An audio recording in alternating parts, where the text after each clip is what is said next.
Qardaşımın yoldaşı qardaşıma ad günü hədiyyəsi üçün motosikl hədiyyə eləyib. Özünün xəbəri yoxdur. Baxın bunu. Qardaşım bu mototsikldan ötürü ürəyi gedir. Hələ xəbəri yoxdur ki, gətirib qoymuşuq qaraja. Heç üstündəkiləri qopartmamışıq hələ. Hazırsan? Hə.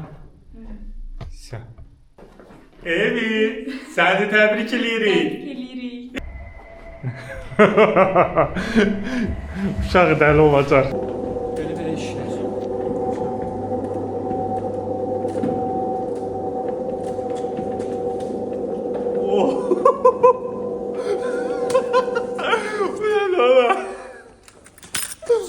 Gör kimdir. Ad günün mübarək. Sənə hədiyyə eləyib. Doğru sənindir.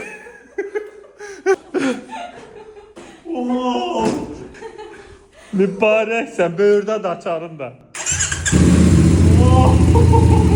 Bırakmırsan.